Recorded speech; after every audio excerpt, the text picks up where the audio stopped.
Climate change, nurses respond. As the largest group of health professionals in the United States and more than 20 million worldwide, nurses do have a role in addressing the health effects of climate change.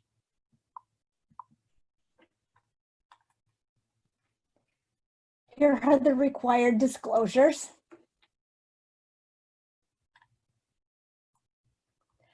The outcome.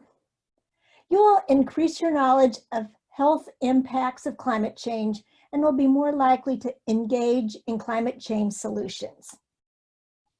Why nurses? Well, nearly every year, the annual Gallup poll's Most Trusted Professionals survey ranks nurses at the very top.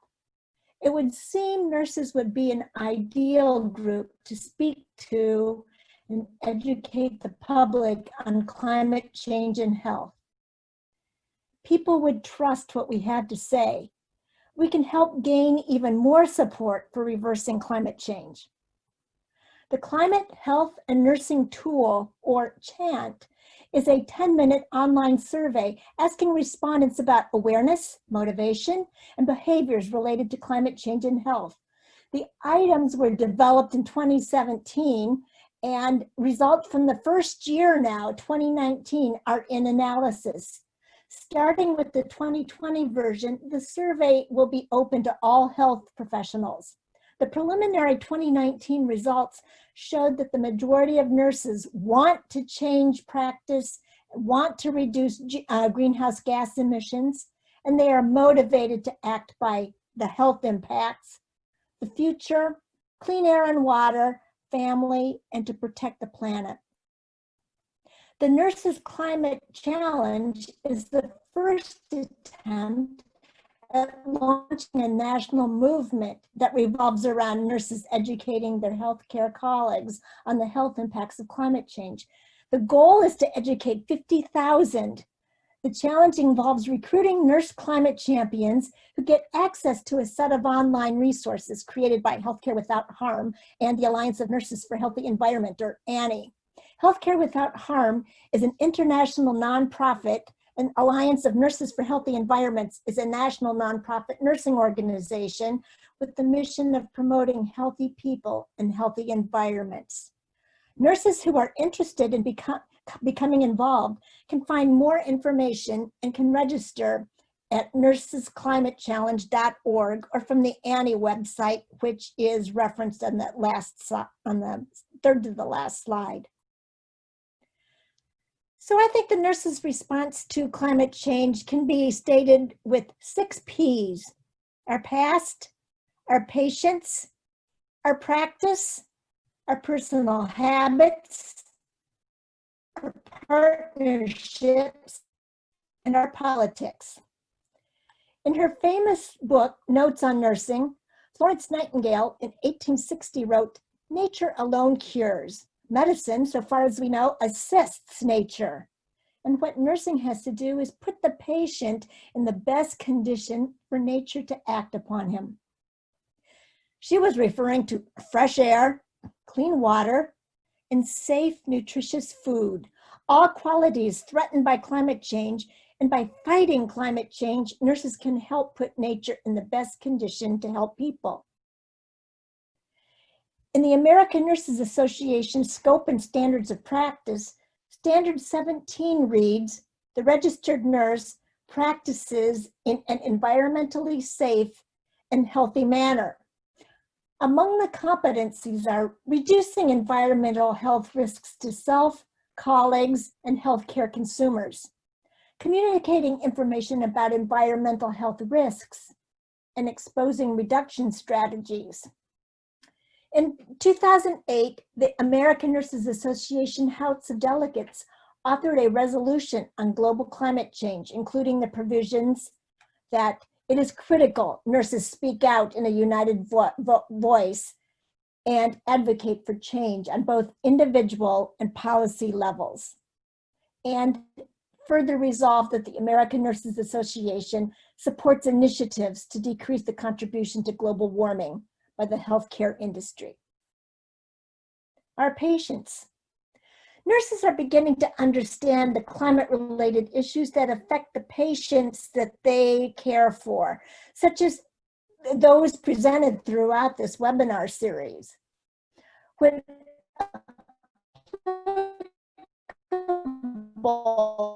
nurses explain what then prepare.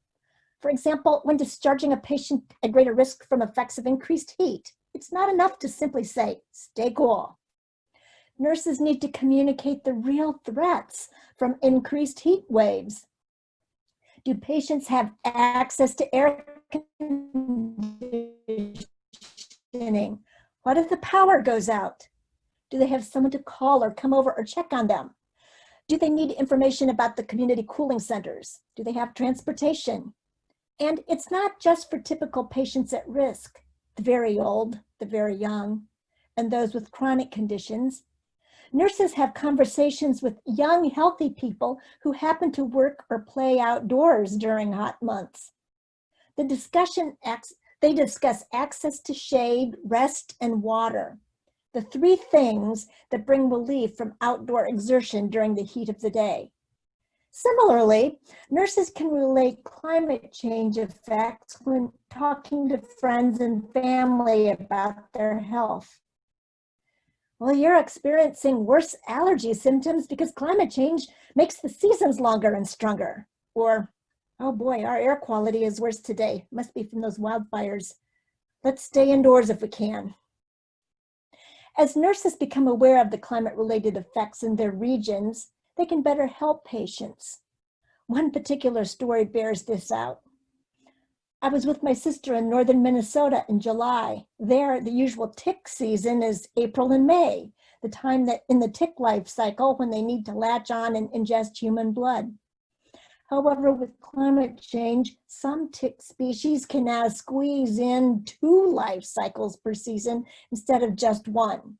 So July would be considered late in the season, but not for a second hatch. My sister spiked a fever, began feeling very nauseated and fatigued. We took her to an emergency department, and the nurse asked, "Have you been bitten by a tick?" No, she hadn't seen one. And they left it at that. My sister was told she had the flu and was sent home. She got worse.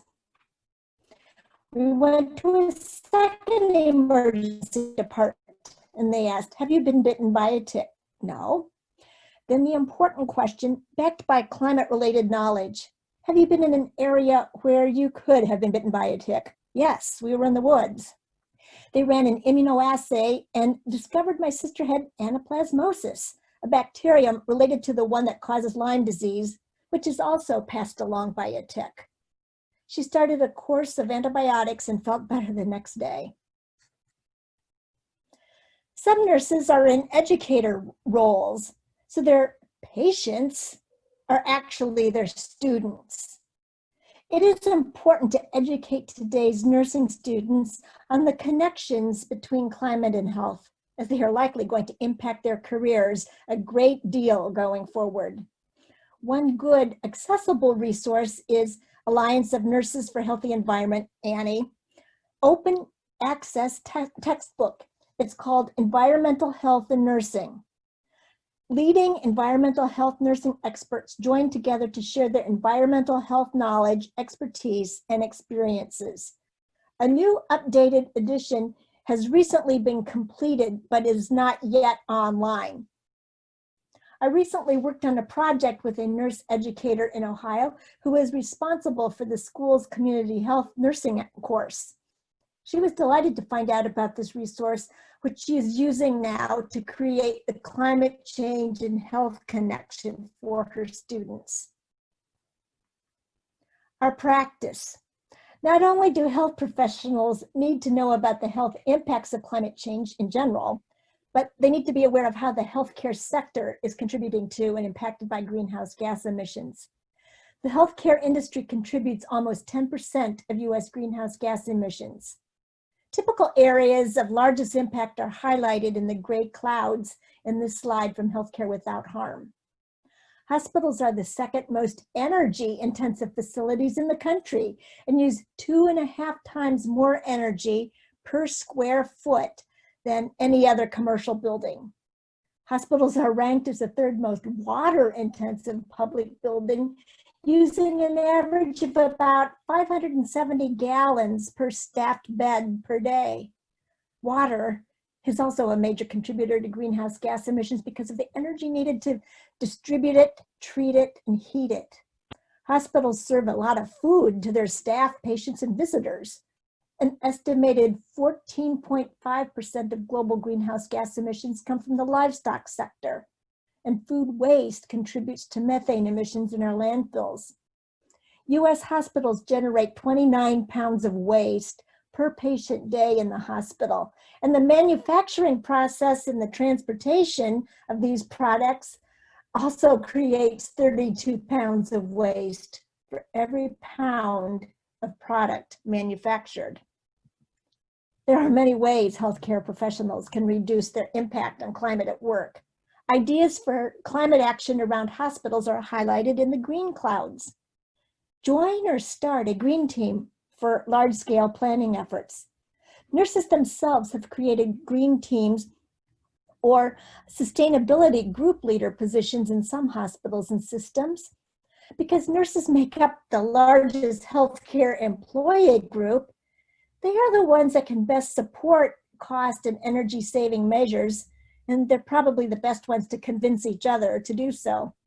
Nurse-led initiatives have included reducing supplies brought into patients' rooms, recycling programs, institution composting programs, decreasing water use for patients, going paperless, choosing reusable supplies, carefully assessing and reducing linen use, reducing operating room energy use during the off hours, installing light sensors, reprocessing devices, recycling blue sterile wrap, choosing local sustainable foods and reducing food waste in the cafeteria, procuring local foods, reducing portion size of meat served, and increasing the vegetable-based meal options, replacing beef with other proteins.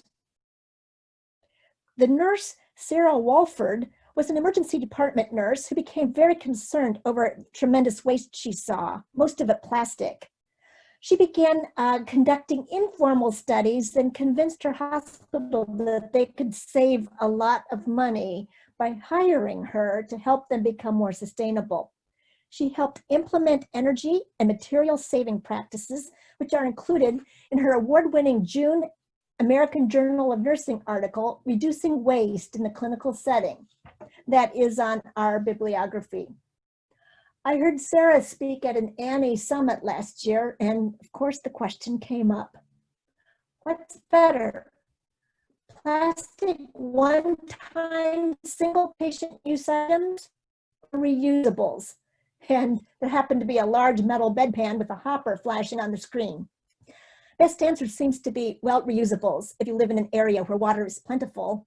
One-time use items if your facility is in an area where water is in short supply. Practice Green Health, it's another site that's on the resource list at the end of this session, is a healthcare membership organization, and it helps facilities become more sustainable, with now 1 in 3 hospitals belonging. Their website contains many healthcare-related ideas, inspirational stories, and support. Several hospital systems in the United States now have committed to 100% renewable energy. Personal habits. From the moment we wake up in the morning to the moment we go back to sleep, there are hundreds of personal choices nurses and all of us can make to be part of the climate solution. From recycling and composting to reducing waste, consuming wisely, and other behavior shifts, everyone can make a tremendous difference. I will focus more on personal habits in the nurses drawdown section coming up. But our partnerships, realizing that group efforts create greater impact than voices of a few, the Nursing Collaborative on Climate Change and Health was formed to build collective support and action for climate solutions. Goals of the Nursing Collaborative on Climate Change and Health, and the members are all their logos are appear right here. They want to elevate climate change as a visible health priority, create climate literate community. They will act as a resource in promoting the education and ability of nurses to deliver effective, evidence-based climate and health communication by providing guides and guidance and incorporating climate in our gatherings and resources. Engage all stakeholders. We will connect climate and human health to engage communities, patients, colleagues, and other health professionals, policymakers, and the public. Numerous other professional organizations, such as the International Council of Nurses, the American Nurses Association, the American Academy of Nursing, and the National Student Nurses Association, have issued policy statements or resolutions calling on members to help decrease healthcare's carbon footprint and advocate for government policies that reduce greenhouse gas emissions and to educate their patients and communities about climate change and health. One recent partnership is between Alliance of Nurses for Healthy Environments, or ANNE, and Project Drawdown, the world's leading resource to help the world reach drawdown, which is the point in the future when levels of greenhouse gases in the atmosphere stop climbing and start to steadily decline. Project Drawdown conducts an ongoing review and analysis of all climate solutions, the practices and technologies that can stem and begin to reduce excessive greenhouse gases in our atmosphere. Their work shows that the world can reach drawdown by mid-century if we make the best use of all existing climate solutions. Each solution reduces greenhouse gases by avoiding emissions or by sequestering the carbon dioxide that's already in the atmosphere. And they've divided solutions into these 9 different sectors. Well, the nurses drawdown are inviting nurses to take action in 5 key areas because they are nursey or particularly health related: food, mobility, gender equity, energy, and nature. Actions are also varied, so nurses can choose to jump in wherever they are most enthusiastic and comfortable. As nurses become involved, they are encouraged to post videos on the Nurses Drawdown website. Food. If 50 to 75% of the world's population restricts their diet to a healthy calorie count and reduces meat consumption overall, we estimate at least 43 to 68 gigatons of emissions could be avoided just from dietary change. If you consider unnecessary deforestation, because it wouldn't be needed for raising animals then, an additional 21 to 23 gigatons of emissions could be avoided. So eating a healthy plant-rich diet is one of the most impactful solutions at a total of 64 to 91 gigatons saved. Plant-rich diets also tend to be healthier, leading to lower rates of chronic disease and saving an estimated $1 trillion in annual healthcare costs and lost productivity. So reducing food waste by not reducing food waste by not letting food go bad, eating everything you buy, and then composting the organic and edible parts, that also reduces methane emissions from landfills. Mobility. On the average, cars emit about 20 pounds of carbon dioxide per gallon, or about 0.8 pounds per mile. You can calculate how much carbon emission you can avoid by walking or biking, depending on how far you have to go. Other ways to become involved with mobility projects are to work towards building a better and safer bike infrastructure. Last thing we need are more bike and pedestrian crashes. And we can help create more walkable cities and support mass transit. We can reduce energy use and promote energy efficiency, both at work and at home. Explore possibilities of adding wind and solar. Advocate for cleaner energy sources and divestment from fossil fuels. And purchase carbon offsets when you must fly or drive. As we consider the future of climate solutions, it matters how many people will be eating, moving, plugging in, building, buying, using, emitting, wasting, and all the rest. Population size interacts with the primary drivers of emissions, production and consumption, largely fossil fueled. As more women become educated, they are more likely to have the number of children they wish, and usually that number is smaller. Nurses can support efforts to educate girls and women, and any support of educating girls and women is a climate change solution. Education can be instrumental in family planning. Involving men in family planning is also important. And then nature-based. Plant trees in your yard or neighborhood. Limit the use of paper products and recycle paper at home and at work. Educate on the connection between healthy forests and human health. Spend time in nature for our own health. Researchers have found so many positive health benefits from being around trees. We take care of forests, and the forests will take care of us. The sixth and last P is for politics. Individual efforts to reduce emissions are good. It all helps. But solid political efforts and spending is what is needed to bring about the huge changes necessary. The Green New Deal was written in the same spirit as the original New Deal to pull us out of the Depression. The idea is that we can do it if everyone works together. These goals are a huge oversimplification. The plan further outlines needs for increased funding for developing new technologies, sustainable energy, reducing car emissions, carbon taxing, etc. It was encouraging to see that, I believe in July, the US House of Representatives have now taken some of the Green New Deal ideas and assigned them to various committees for development and funding. The picture I included here shows an actual successful climate-related project that happened as a result of many people working together.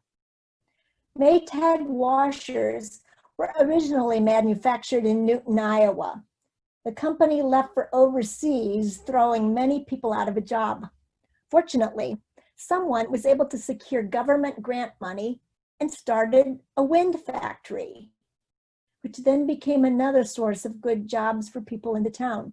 Iowa is now the second in the state in the nation for the production of renewable wind energy.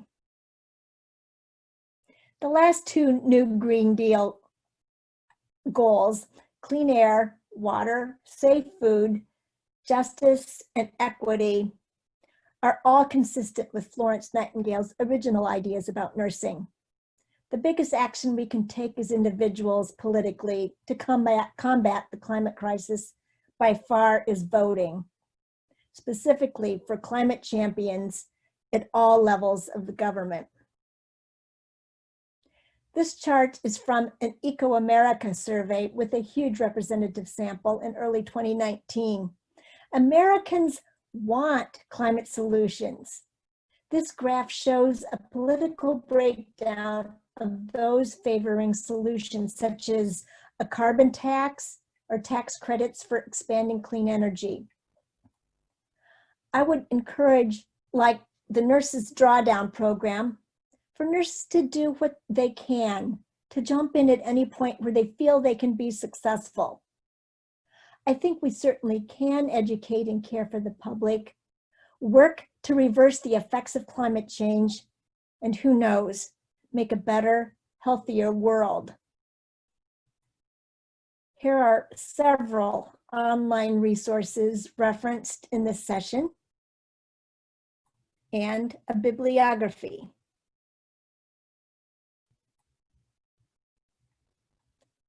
And I thank you very much.